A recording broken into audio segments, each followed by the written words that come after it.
నెల్లూరు నగరం తడికెల బజార్లో ఉన్న అన్నా క్యాంటీన్ను రాష్ట్ర పురపాలక పట్టణాభివృద్ధి శాఖ మంత్రి డాక్టర్ పొంగూరు నారాయణ, ఆయన సతీమణి రమాదేవి, కుమార్తె శరణీలు విజిట్ చేశారు.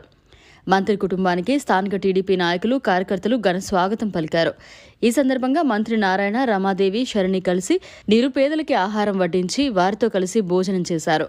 ఈ సందర్భంగా వారు మాట్లాడుతూ, ముఖ్యమంత్రి చంద్రబాబు నాయుడు ఇచ్చిన మాట ప్రకారం అన్నా క్యాంటీన్లను పునఃప్రారంభించి నిరుపేదలకు రుచికరమైన భోజనం అందిస్తున్నామని కొనియాడారు. 3 పూటల రుచికరమైన భోజనం కేవలం 15 రూపాయలకి అందించడం గొప్ప విషయమన్నారు. అనంతరం అక్కడ భోజనం చేస్తున్న వారితో మంత్రి నారాయణ, కుటుంబ సభ్యులు కాసేపు మాట్లాడి వారి సంతోషంలో భాగస్వాములయ్యారు. వారి వెంట టీడీపీ రాష్ట్ర ప్రధాన కార్యదర్శి కోటంరెడ్డి శ్రీనివాసరెడ్డి, మున్సిపల్ మాజీ చైర్పర్సన్ తాళ్లపాక అనురాధ, మాజీ జెడ్పీటీసీ విజేతారెడ్డి, డివిజన్ ఇన్ఛార్జి బాబు, టీడీపీ నాయకులు పాల్గొన్నారు.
మరిన్ని అప్డేట్స్ కోసం మన HN9 టీవీ ఛానల్ని సబ్స్క్రైబ్ చేసుకోండి.